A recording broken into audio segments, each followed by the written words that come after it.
Bahwa saya adalah orang-orang yang percaya bahwa Tuhan kita itu hidup. Saya orang-orang yang percaya, salah satu dari orang percaya bahwa Tuhan masih terus berbicara sampai hari ini. Saya adalah orang-orang yang percaya bahwa pekerjaan Tuhan terus nyata. Tuhan gak pernah berhenti untuk bekerja. Ia terus bekerja, berkarya bagi setiap kita. Alkitab mencatat untuk kebaikan kita. Dalam segala sesuatu, ia gak pernah melupakan setiap kita. Dan saya percaya, yang kita alami hari-hari ini, sampai di awal minggu ini, saya percaya itu bagian dari rancangan Tuhan buat hidup saudara dan saya. Karena itu saya percaya bahwa itu baik adanya buat kita. Sebab saya tahu bahwa Tuhanku akan membawaku terus naik dan tidak turun jadi kepala dan bukan ekor. Aku percaya bahwa setiap langkahku ini akan dibawa Tuhan ke air yang tenang, kepada rumput yang hijau. Dan aku percaya lewat tantangan yang kuhadapi sepanjang tahun ini, saya akan nikmati damai sejahtera yang tidak pernah dunia bisa berikan buat saya. Oleh karena itu, karena kepercayaan itulah ada sebuah pesan yang Tuhan taruh bagi kami, bahwa tahun ini akan kami deklarasikan menjadi tahun pekerjaan firman dan pekerjaan roh. Pujian-pujian tadi menguatkan saya bahwa ya benar, bahwa Tuhan mau pekerjaan firman-Nya digenapi. Tuhan mau rohnya terus bekerja. Kita tidak sedang menyembah Tuhan yang mati, bukan? Kita sedang menyembah Tuhan yang hidup. Karena itu, ini adalah yang ketiga kalinya saya sampaikan pesan ini kepada gereja dan persekutuan yang dipercayakan Tuhan untuk saya layani. Ini yang ketiga pesan yang sama yang saya mau bagikan buat Bapak Ibu Saudara. Mari sama-sama deklarasikan bahwa tahun ini adalah tahun pekerjaan firman dan roh nyata dalam hidup kita. Kalau hari ini dan sampai hari ini kita gak pernah lihat firman itu nyata, kita gak pernah lihat firman itu hidup, kita hanya berpikir bahwa firman itu adalah Yesus yang sudah dinyatakan, yang sudah nyata dan kita nggak lagi ngalami firman itu. Cukup Yesus yang sudah nyata jadi manusia, lalu kita nggak terima. Salah. Saya mau berkata hari ini, pekerjaan firman itu juga harus nyata dalam hidup setiap kita. Kita bilang begini, kita ini pintu gerbang surga.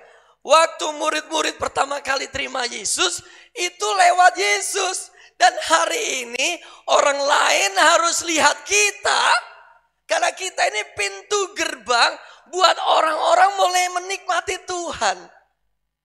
Mau lewat siapa kalau nggak lewat kita? Oleh sebab itu firman-Nya harus nyata dalam hidup setiap kita.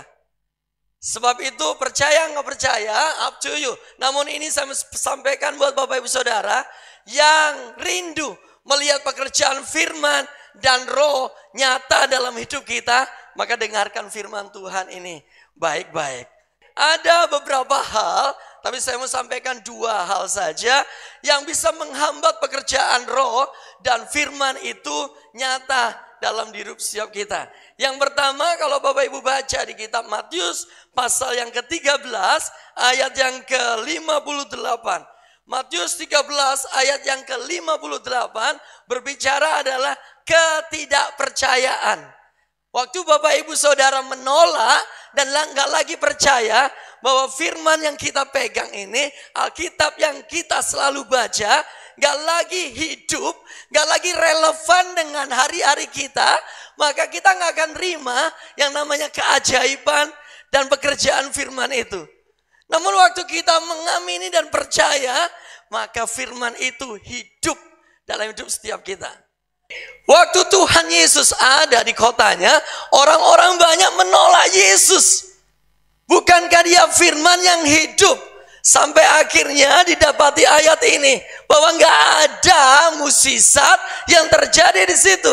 Nggak ada firman yang nyata, yang hidup. Namun di kita mendapati kekaguman. Orang yang lumpuh, Tuhan hanya berkata, bangkitlah dan berjalanlah. Apa yang terjadi? Kepercayaan orang ini mulai bangkit, dan yang lumpuh itu tidak lagi memusingkan bahwa dia lumpuh. Ia bangkit dan berjalan.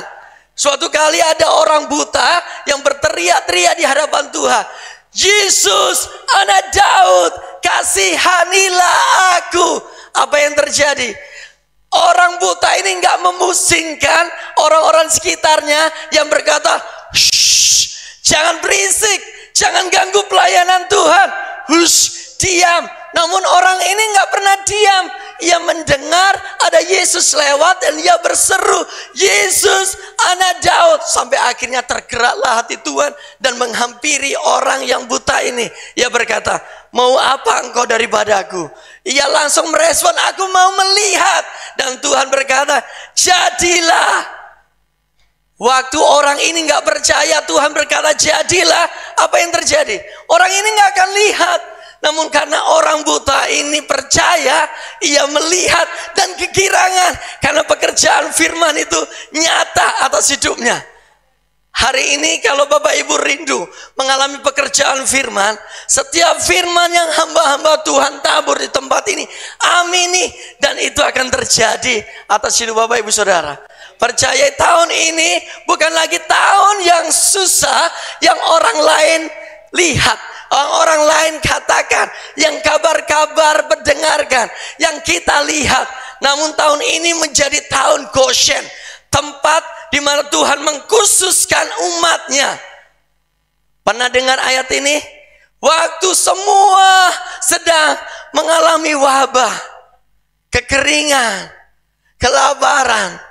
Namun Tuhan menempatkan bangsa Israel di sebuah tempat. Nama tempat itu adalah Goshen.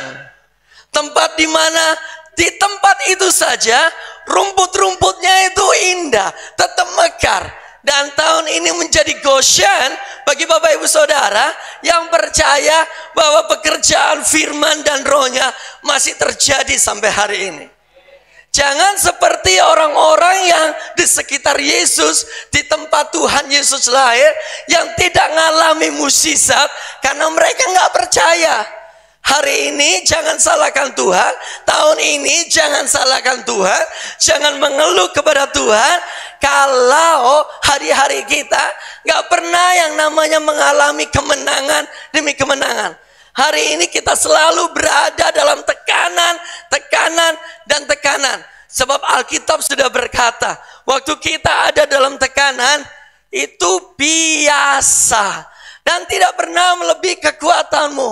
Waktu engkau dicobai, ia itu setia. Yang tidak pernah meninggalkan Bapak Ibu Saudara. Ia memberikan jalan keluar bagi setiap kita. Sehingga kita bisa melihat kemenangan dan kemenangan. Kalau hari ini Bapak Ibu Saudara percaya bahwa pekerjaan firman-Nya nyata, tahun ini akan menjadi tahun kemenangan buat Bapak Ibu Saudara. Orang lain boleh pusing, namun kita kan tetap tertawa.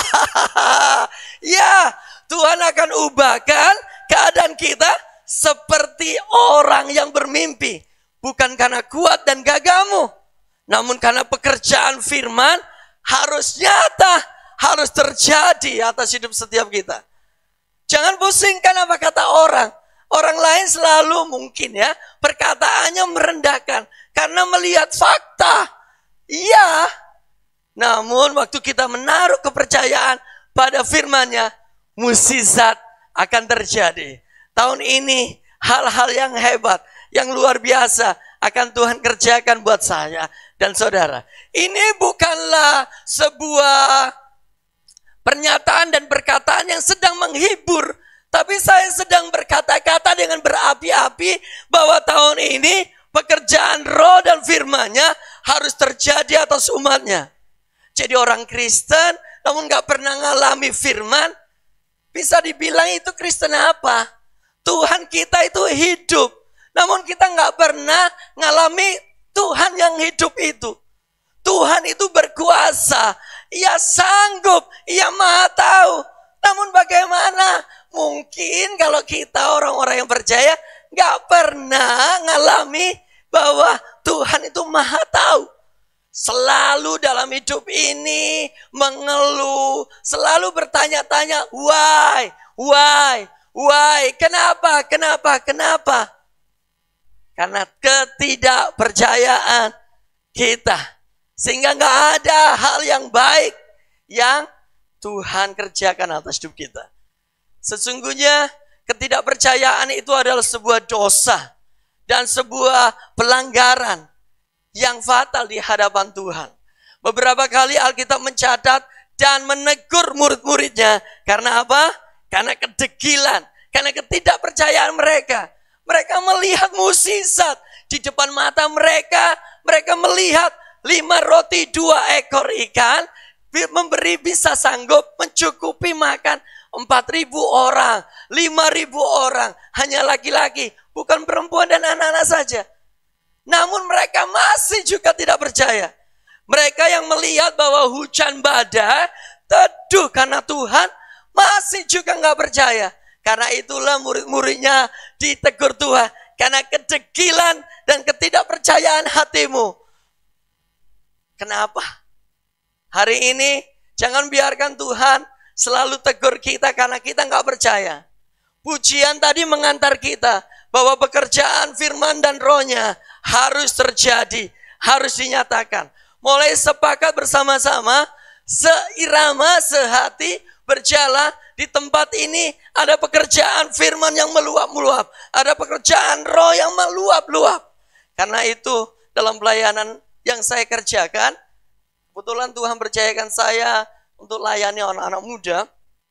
Saya ajar mereka tahun ini untuk menyembah Tuhan dengan berapi-api dan memuji Tuhan dengan berapi-api. Dimanapun dan kapanpun, waktu saya memuji, waktu saya menyembah, maka saya harus mempraktekkan memuji Tuhan yang berapi-api dan menyembah Tuhan yang berapi-api. Memuji dan menyembah Tuhan yang berapi-api sebagai bentuk kepercayaan bahwa Ia Tuhan yang bertata atas setiap pujian kita. Waktu kita naikkan pujian dan kita tahu Tuhan bertata atas pujian kita, masakah Tuhan diam saja? Melihat kita yang sedang lemah, melihat kita yang sedang penuh dengan kegalauan hati, datang di hadapan Tuhan, terus Tuhan diam aja, seolah-olah kaki tangannya terpenjara, hanya karena ketidakpercayaan kita.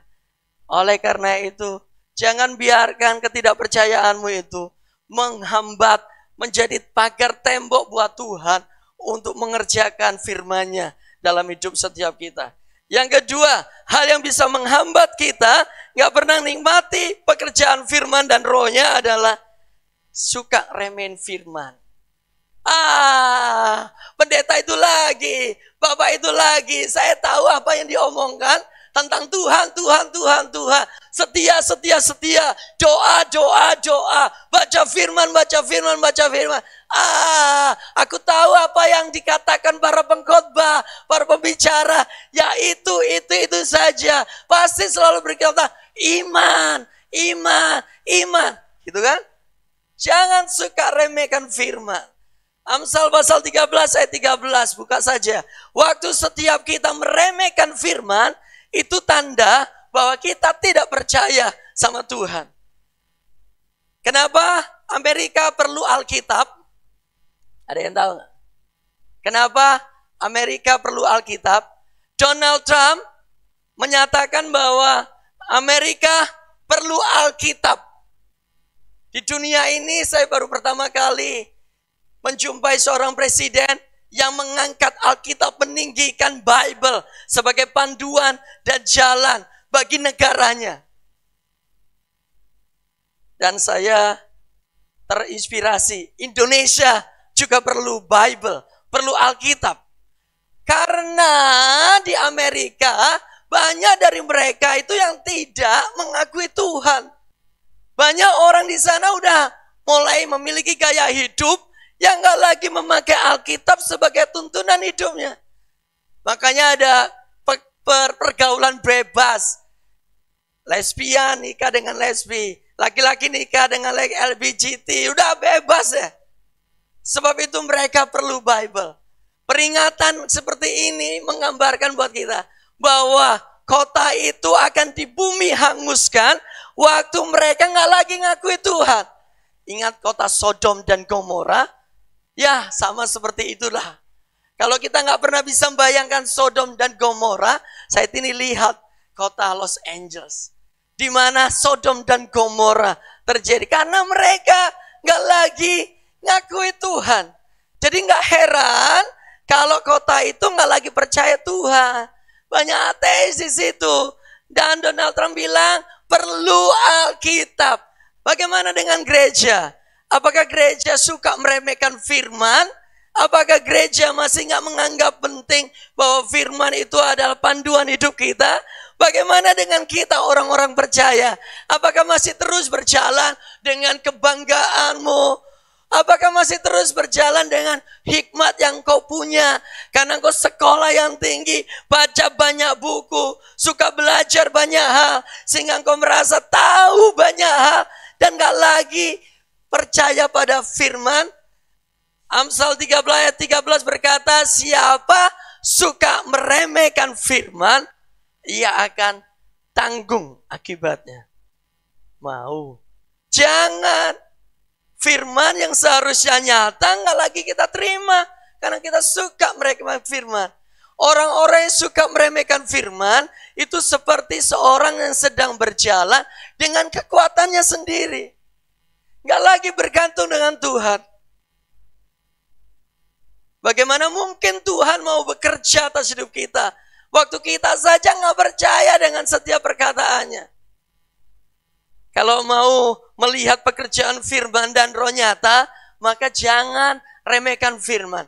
Amini setiap firman yang Bapak Ibu Saudara yakini bahwa itu akan terjadi atas hidup kita.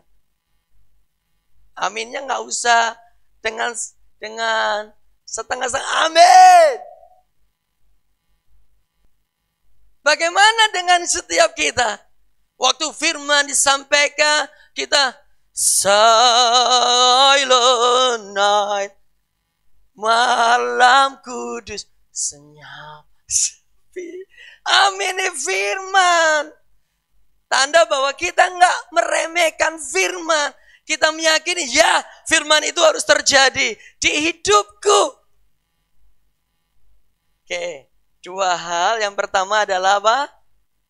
Tidak percaya bahwa Tuhan terus bekerja sampai hari ini. Yang kedua adalah bahwa kita meremehkan firman. Ini poinnya. Alkitab sumber dari segala sumber jawaban. Suatu kali saya pernah baca-baca buku tentang kepemimpinan.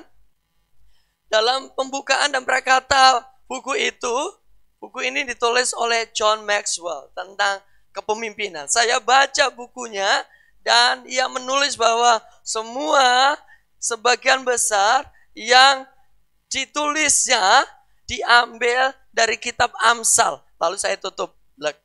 Udah baca kitab Amsal saja. Gak usah baca buku itu. Baca kitab Amsal saja. Maka kita akan jadi seperti John Maxwell.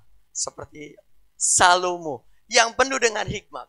Alkitab sumber dari semua sumber jawaban yang kita tahu. Oleh karena itu, back to Bible. Kita perlu kembali kepada Alkitab. Jangan ragukan firman Tuhan. Alkitab selalu up to date. Gak pernah terlambat, gak pernah kadaluarsa. Kapanpun, keadaan apapun, Alkitab bisa jelasin apapun yang Bapak Ibu sedang cari jawabannya. Oke, lebih dari ChatGPT. Oke, mari kita masuk lebih dalam firman Tuhan. Yesaya pasal yang ke-55 ayat 11. Yesaya 55 ayat 11, baca firman Tuhan ini dengan seksama. 1, 2, 3. Demikianlah firmanku yang keluar dari mulutku, ia tidak akan kembali kepadaku dengan sia-sia. Tetapi ia akan melaksanakan apa yang kukendaki dan akan berhasil dalam apa yang kusuruhkan kepadanya. Perhatikan, firmanku yang keluar dari mulutku nggak akan pernah kembali dengan sia-sia. Lalu kemana firman-Nya? Ke tempat orang lain yang percaya dan tidak meremehkan firman. Namun firman itu akan terjadi atas hidup kita waktu kita percaya firman itu. Karena firman-Nya nggak akan pernah kembali dengan sia-sia. Waktu Tuhan berkata, jadilah terang. Apa yang terjadi? Terang. Jadilah cakrawala. Yang jadi? Cakrawala. Jadilah segala daratan, lautan, dan tumbuh-tumbuhan. Jadi, hewan-hewan di air, hewan-hewan di udara. Jadi, benda-benda di langit. Jadi, terus apa lagi? Kecuali manusia dibuat Tuhan secara khusus. Luar biasa. Dapat porsi lebih besar. Perhatian lebih besar. Karena itu firman itu bukan untuk ciptaan yang lain. Tapi buat kita. Waktu Bapak Ibu percaya nggak ngeremehkan firman Tuhan lagi. Setiap firman yang Bapak Ibu dengar. Baik dalam saat teduh Bapak Ibu. Maupun lewat pengkhotbah yang sampaikan. Firman itu harus terjadi. Karena firman itu nggak akan kena kembali. Namun mengerjakan seperti yang firman-Nya katakan.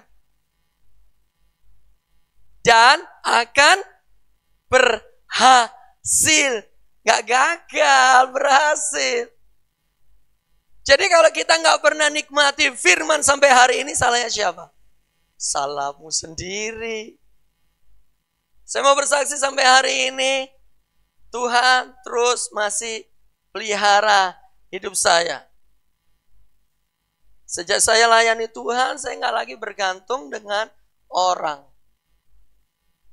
Apa yang Tuhan sudah percayakan, dikerjakan, lewat apa yang kita kerjakan, Tuhan tambah-tambahkan. Oleh karena itu, percayai Tuhan. Gak usah bergantung dengan yang lain. Kalau hari ini ada yang gak kerja, belum bekerja, karena kebiasaan menggantungkan gaji dari orang lain, mulai hari ini gantungin Tuhan. Tuhan yang create kita dengan luar biasa, pasti taruh sesuatu yang spesial buat kita. Kira-kira apa ya Tuhan ya? Oh, aku pinter ini, kerjain. Oke, setiap firman yang keluaran mulut Tuhan gak akan pernah kembali dengan sia-sia. Hari ini tua atau muda, waktu didapati Tuhan pegang teguh firman-Nya, maka firman itu akan terjadi. Gak peduli engkau Kristen lama, engkau Kristen baru, waktu bergantung dengan Tuhan dan percaya firman-Nya, gak lagi ngeremehkan firman-Nya, pekerjaan firman dan roh itu pasti terjadi atas itu Bapak Ibu Saudara. Oke, firman-Nya yang keluar gak akan kembali dengan sia-sia. Kadangkala kita berpikir gini, aku sudah berdoa lama, aku sudah setia, namun kok sampai hari ini aku belum melihat pekerjaan roh dan firman Tuhan nyata dalam hidupku. Aku sudah lakukan banyak hal tepat seperti yang firman Tuhan katakan. Namun sampai hari ini aku belum melihatnya. Baca ayat ini. 2 Petrus pasal yang ketiga 9. 2 Petrus pasal yang ketiga ayat yang ke-9. Demikian firman Tuhan. Baca sama-sama. 1, 2, 3. Tuhan tidak lalai menepati janjinya. Sekalipun ada orang yang menganggapnya sebagai kelalaian. Tetapi ia sabar terhadap kamu. Karena ia mengendaki supaya jangan ada yang binasa. Melainkan supaya semua orang berbalik dan bertobat.